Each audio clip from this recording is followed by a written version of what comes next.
여러분, 교회 하면 보통 뭐가 떠오르세요? 아마 웅장한 성당 건물이나 함께 기도하는 사람들의 모습, 이런 것들을 생각하실 텐데요. 물론 그것도 교회의 중요한 모습이죠. 하지만 카톨릭 신학에서는요, 교회를 그보다 훨씬 더 깊은 차원에서 바로 신비라고 부릅니다. 그래서 오늘 이 질문을 한번 제대로 파헤쳐 보려고 합니다. 교회는 대체 어떤 의미에서 신비일까 말이죠. 자, 근데 신비라는 단어를 들으면 뭔가 좀 아리송하고 풀리지 않는 미스터리, 이런 걸 먼저 떠올리기 쉽잖아요? 그런데 신학에서 사용하는 의미는 우리가 평소에 생각하는 것과는 조금 달라요.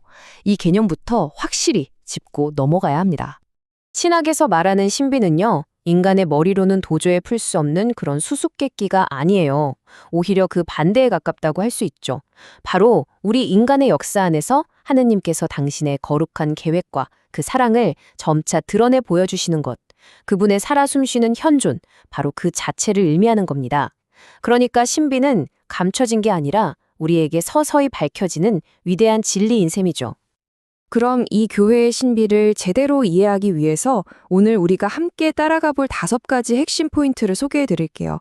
첫째, 신비라는 말의 진짜 의미부터 다시 짚어보고요. 둘째, 교회의 보이는 모습과 보이지 않는 모습은 뭔지. 셋째, 어떻게 교회가 인간적이면서 동시에 신적인지 그 이중적인 본질을 살펴볼 거예요. 그리고 마지막으로 이 모든 걸 어떻게 바라봐야 하는지, 또 이 신비가 우리와 어떻게 만나는지까지 차근차근 알아보겠습니다. 자, 첫 번째 핵심입니다. 교회가 왜 신비라고 불릴까요? 그건 바로 교회가 2가지 차원을 동시에 품고 있기 때문이에요. 교회는 분명 우리 인간의 역사 속에서 이 땅 위에서 존재하잖아요? 그런데 동시에 그 역사를 뛰어넘는 심적인 생명을 담고 있는 아주 특별한 곳이라는 뜻입니다. 이런 역사성과 초월성은 교회의 이중적인 모습, 즉 보이는 것과 보이지 않는 것으로 더 구체적으로 나타납니다. 이건 마치 동전의 양면 같은 거예요. 우리가 눈으로 직접 볼 수 있는 측면이 있고 또 영적으로만 파악할 수 있는 측면이 함께 있다는 거죠. 한번 보세요. 우리 눈에 보이는 현실부터 볼까요? 교황님, 주교님, 사제, 그리고 우리 같은 신자들로 이루어진 공동체. 우리가 미사를 드리는 저 성당 건물? 이런 것들 전부 교회의 가시적인 모습이죠. 하지만 이게 다가 아닙니다. 바로 이 보이는 구조 안에서 보이지 않는 하느님의 생명과 은총이 살아 움직이고 있고요. 또 교회는 그리스도의 몸, 즉 신비체이고 성령께서 머무시는 성전이기도 한 겁니다. 이걸 아주 쉽게 비유하자면요, 우리가 어떤 사람을 만날 때랑 똑같아요. 단순히 겉모습만 보고 그 사람을 다 안다고 할 수 없잖아요. 그 사람의 마음, 영혼, 그 내면을 보려고 노력하죠. 마찬가지로 교회 역시 그냥 겉모습이나 조직이라는 겉모습 너머에 살아계시는 하느님의 현존을 바라볼 때 비로소 그 진짜 모습을 알 수 있다는 뜻입니다.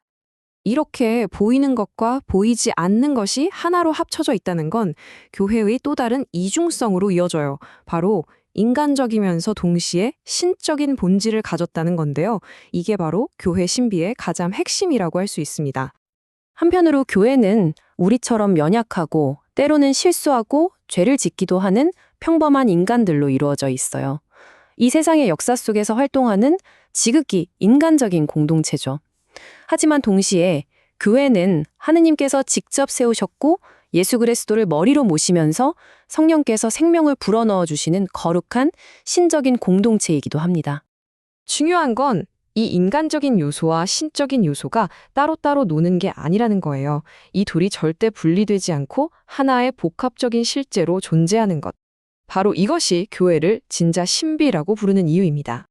자, 그럼 이런 질문이 생기죠. 교회 안에 이렇게 숨겨진 신적인 차원이 있다면 우리 같은 보통 사람들이 그걸 대체 어떻게 알아볼 수 있을까요? 이걸 한번 생각해 보세요. 미사 때 우리가 보는 성체 있잖아요? 신앙이 없는 사람의 눈에는 그게 그저 평범한 밀가루빵, 그냥 밀떡으로 보일 뿐이에요. 하지만 신앙을 가진 우리에게 그것은 거룩한 그리스도의 몸이죠. 아니, 똑같은 걸 보고 있는데 어떻게 이렇게 완전히 다르게 받아들일 수 있는 걸까요? 이 엄청난 인식의 차이는 과연 어디서 오는 걸까요? 그 해답은 바로 신앙의 눈에 있습니다. 우리의 육안, 그냥 눈으로 보면 밀떡이지만 신앙의 눈이라는 특별한 렌즈를 통해 바라볼 때 우리는 그 안에 현존하시는 그리스도의 몸을 알아볼 수 있는 거죠. 교회의 신비를 보는 것도 마찬가지입니다. 바로 이 특별한 관점, 믿음의 시선이 반드시 필요하다는 겁니다. 자, 이제 마지막 포인트입니다.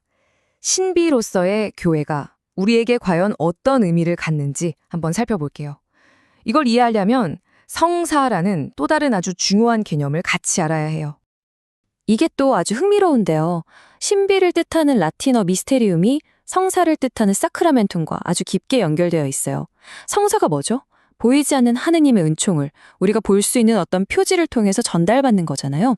바로 그런 의미에서 교회 자체가 하나의 거대한 성사라고 할 수 있는 겁니다. 왜냐하면 교회의 보이는 모습을 통해서 우리가 보이지 않는 하느님을 직접 만나는 장소이기 때문이죠. 이건 마치 완전한 신성과 완전한 인성이 결합된 예수 그리스도 안에서 우리가 하느님을 만나는 것과 같은 원리예요.